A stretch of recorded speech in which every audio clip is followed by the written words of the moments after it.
Section 1. You will hear a conversation between Peter and Jim talking about some details for their shared accommodation. First, you have some time to look at questions 1 to 4.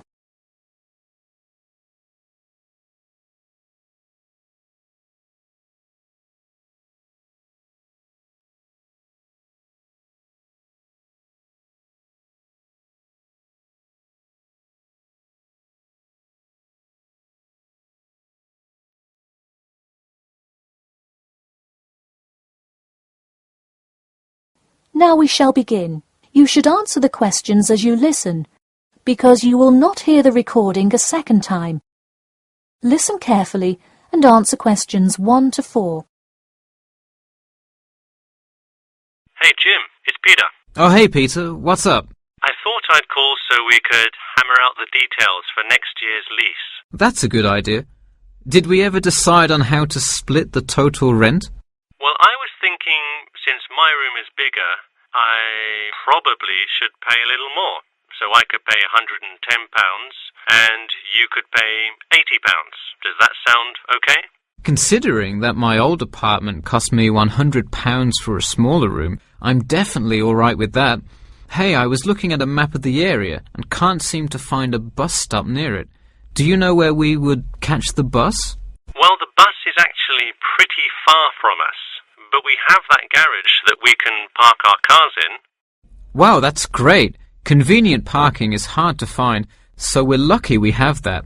Okay, so we have a whole lot of things we'll need to buy when we move in. How do you want to split that up? I was wondering, do you still work at the supermarket? Yep, every Tuesday and Saturday. Would you be able to buy things from there if I sent you a shopping list? Sure, I can do that. Great. Then I can take care of whatever else we need that you wouldn't get at a supermarket. If you want, I'll pick you up from work that day and we can go to the apartment together. Oh, that would be great, thanks. No problem. That way we can split the cost of petrol. Works for me. It's so expensive these days, isn't it? It's downright obscene. Before you hear the rest of the conversation, you have some time to look at questions 5 to 10.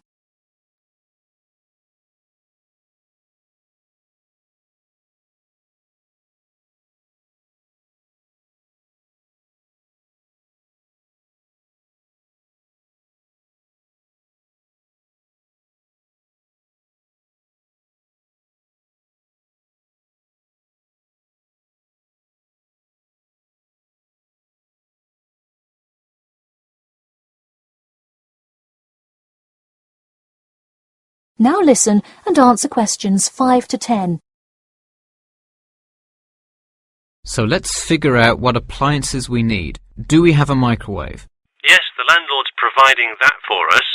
Hey, do you still have that space heater, though? We need one for the kitchen since it's not connected to the central heating. All right, I'll bring that. Anything else? Well, I have some dining room and living room furniture I can bring, so that should take care of most of the big stuff. You know what we do need, though? Could you bring a toaster? I actually don't have one. It doesn't come with the microwave. No, the landlord is only supplying the microwave. It would really help if you could bring one. Okay, I'll pick one up at the store. You know, I also have this cool antique rotary phone that would be a cool addition to the apartment, sort of as decoration and utility. Oh, cool. The only thing is, we'd have to put it in the kitchen unless you want it in your room. Why not put it in the living room? The living room's too loud to have a phone conversation. The noise sort of carries, so if one person is trying to watch TV or have friends over, the person on the phone won't be able to hear. Okay, well I guess kitchen it is then. Any other big things we need? That seems like everything. That's all I can think of.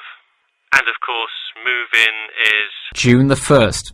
I can't wait. We'll be able to watch the big game in our new apartment. It's going to be awesome. Yeah, we can move in the morning, and then Friday night we can sit back and cheer on Liverpool. I have an exam in the morning, but we'll be done around 11 a.m. and can move in after. Wait, Liverpool? You're joking, right? I thought you were a Manchester United fan. Man U? No way.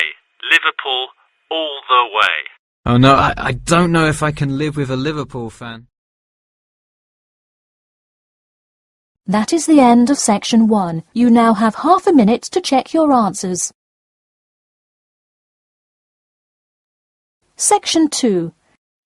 You'll hear an HR representative of Earn and Learn giving some information about her company.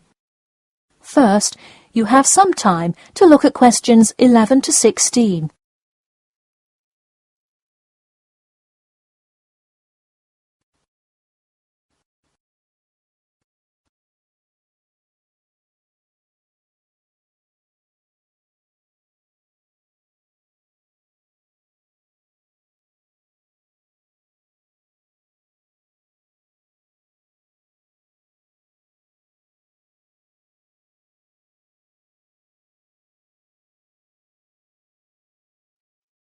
Now listen carefully and answer questions 11 to 16.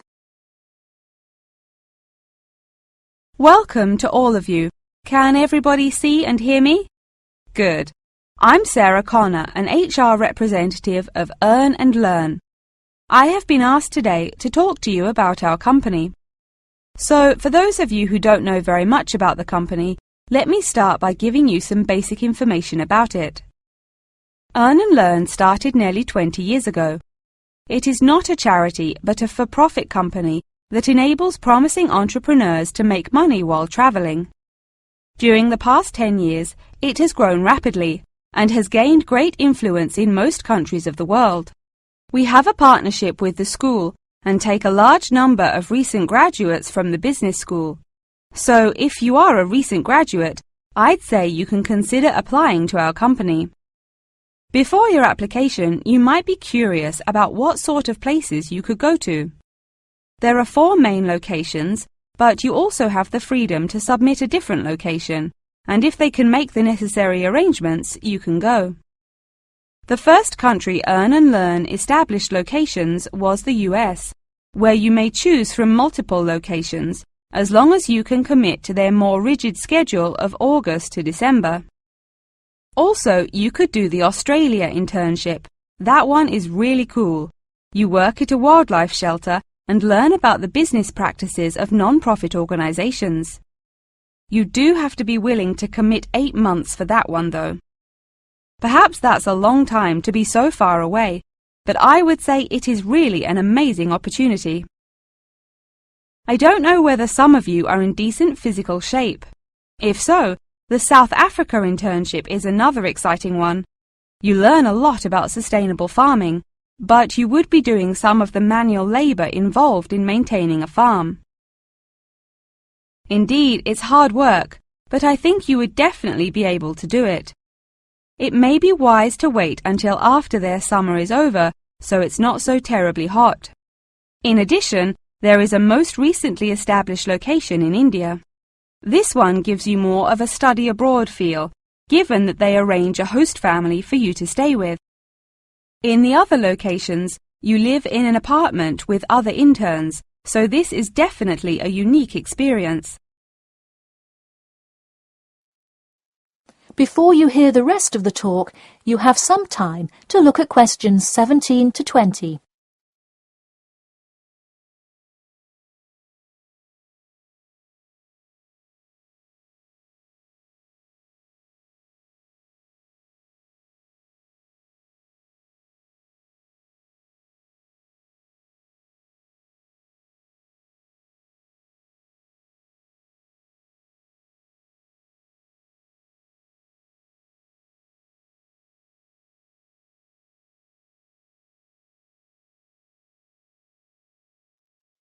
Now listen and answer questions 17 to 20.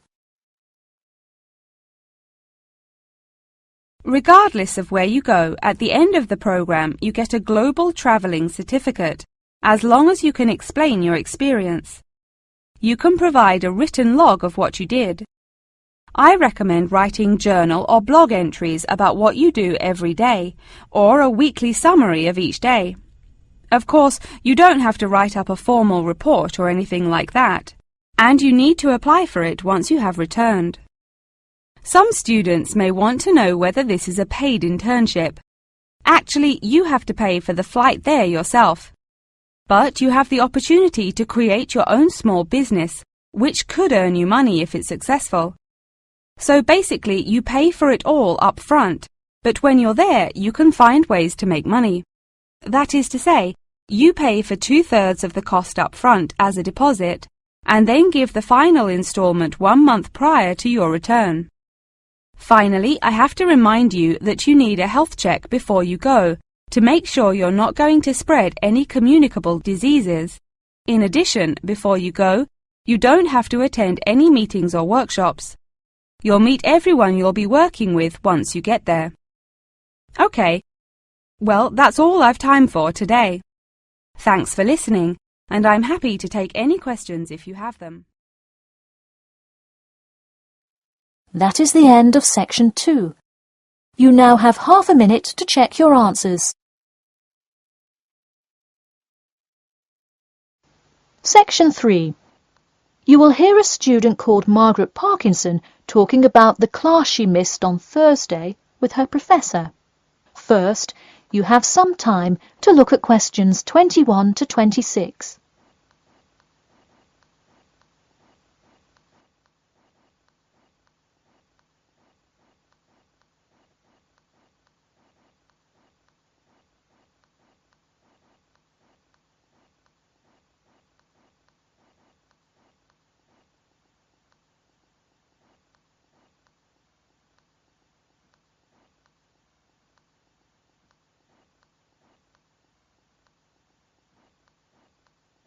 Now, listen carefully and answer questions 21 to 26.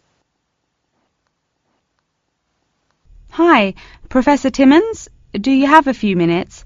I was hoping to talk about what I missed on Thursday. Hello, come in. Sure, sit down. Could you tell me your name, please? Margaret, sir. Margaret Parkinson. I apologise for missing your class, but I had to go to the hospital. I'm sorry to hear that. Everything is okay now, though, I hope? Yes, thanks. Glad to hear it. So on Thursday, I outlined the research project that will account for 30% of your grade. All students will be divided into groups and will give a well-researched presentation to the class covering a specific topic relevant to student life. Oh, that sounds interesting. Can we choose just any topic that pertains to life as a student, like how to start your own student organisation? Well, though I'm sure that would be an informative presentation, I've already chosen a list of topics which I will assign. As an example, I assigned one group the topic of student loans. They're to research not just the prevalence of students who have loans to pay for their tuition, but information as to how best to manage these loans and possible scholarships that could alleviate some of the financial burden. That one sounds particularly interesting to me. Could I request that topic? I could easily find out a lot about it by stopping by the finance office on my way to class. Unfortunately, that one's already taken by another group. I have, however, assigned you to a group and given you all one of 2 choices. Oh, I see. What are the choices? The first is discussing smoking, trends in the number of student smokers compared with the general population, popular reasons students take up smoking, and more healthy alternatives to smoking. That one could be interesting. I'm not a smoker myself, but we'll see what my group thinks. If we did choose this topic, we would rather not put our fellow students on the spot to interview them. Where else could we gather information? How about where the cigarettes are sold? Oh, that's a great idea. I could interview the manager of a supermarket and find out the average age of people buying cigarettes, or how much they buy, that sort of thing. Precisely. Okay, I'll keep that in mind. And what was the other topic? The other topic is the practice of natural medicine. It sounds far more specific than the others, but it is more of an exercise of outlining a career path. If your group chooses this, you would cover the specifics of becoming a doctor of natural medicine how to become licensed to practice natural medicine, what the career outlook is, etc. You could find much of the information you need on this in the Careers Office. Wow, that would be really helpful, not just in learning about natural medicine, but in how to approach researching any career path. That's the idea.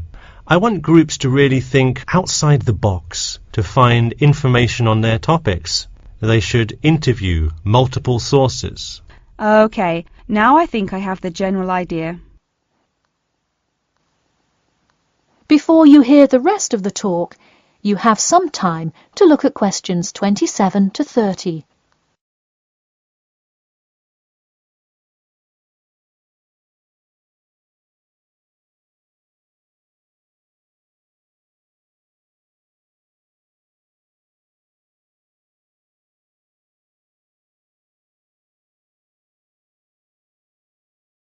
Now, listen carefully and answer questions 27 to 30. When is the presentation due? I expect each group to send me an email attachment of the plan ahead of time by October 10th, so that I can ensure that you are on the right track. Oh, that's actually really reassuring. I would hate to spend so much time on a presentation only to find we had taken it in the wrong direction. So when is the presentation? I let groups choose from the list of time slots I have between November 1st and November 5th. Okay, how about the 3rd? I'll have to check with my group, of course, but maybe we could write a tentative time? Sure, let me take a look. I'm actually booked completely through the 3rd and 4th now. How about sometime in the afternoon of the 5th? Great. How about 2 o'clock? No problem. I'll pencil your group in. Okay, thanks. And to clarify, what exactly is due in the first phase? Before the October deadline, I want your group to have compiled resources and then to provide some initial data analysis to support your claims. Okay, so data analysis is due the 10th of October, and then the Presentation? Yes. The final phase is simply giving the presentation on the 5th of November. All right, I think I have all the information I need. Thanks. You're welcome. See you in class tomorrow. That is the end of section 3. You now have half a minute to check your answers.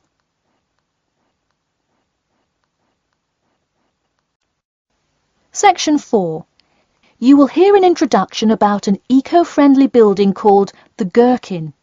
First, you have some time to look at questions 31 to 40.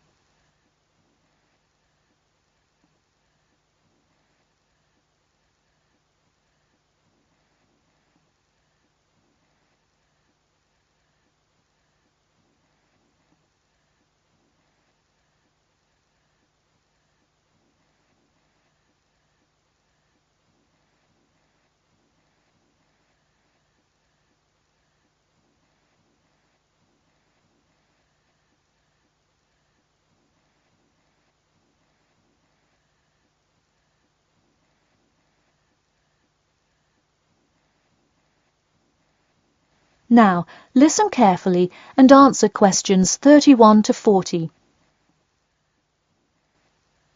Today, I'd like to tell you about how UK architects are playing their part to address the issue of global warming. You have seen many of these iconic buildings while going about your everyday life, but you may not know how they are affecting your tomorrow. In 2003, construction was completed on the famous Swiss rebuilding, or more informally called the Gherkin, a true masterpiece commissioned by the law offices of Foster and Partners. This is not the first ambitious endeavour of the firm. They are renowned for their various philanthropic environmental efforts. The Gherkin, with its cut-and-edge green initiative and sharp design, is gaining recognition as an icon in modern architecture. You can pick it out of the London skyline by its unorthodox cigar shape. While its appearance is the obvious attribute at which to marvel. There is far more to this building than meets the eye. And let's face it, there's a lot about this building that meets the eye. The building helps reduce the city's carbon footprint in a number of ways.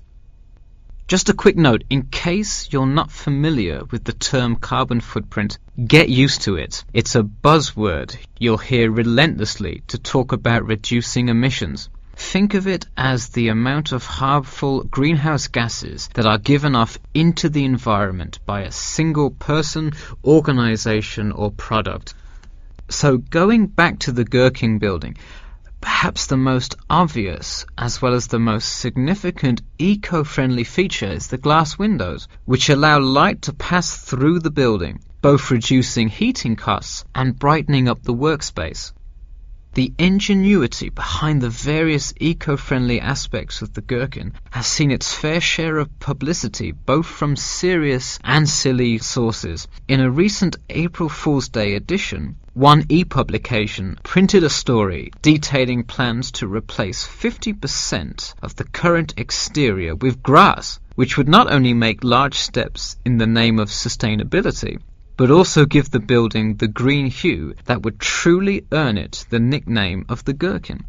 The only drawback is, as you may have guessed, that this story was an April Fool's Day joke and completely made up.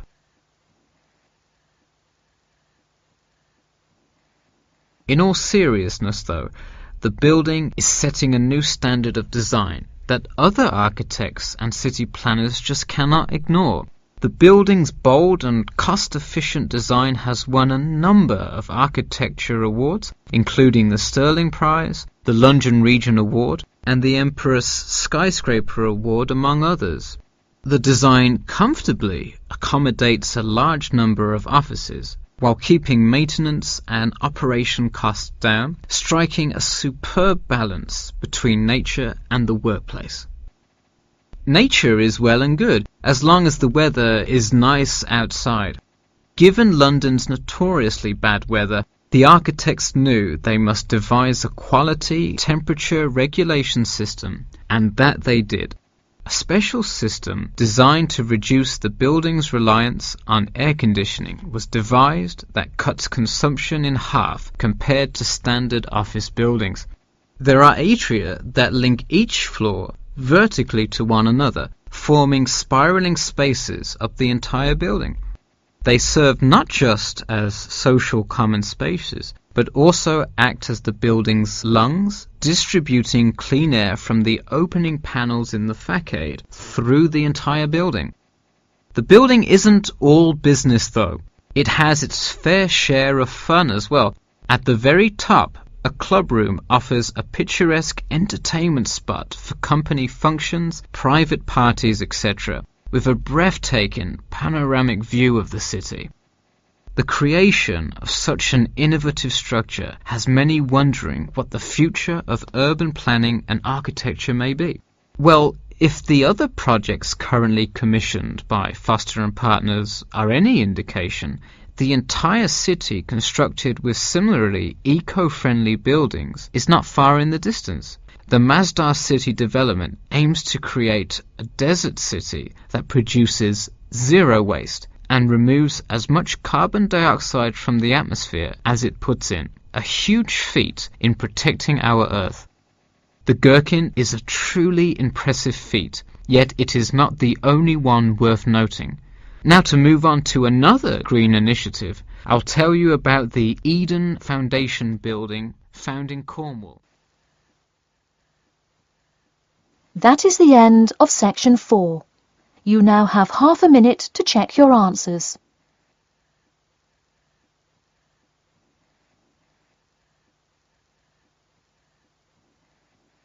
That is the end of the listening test.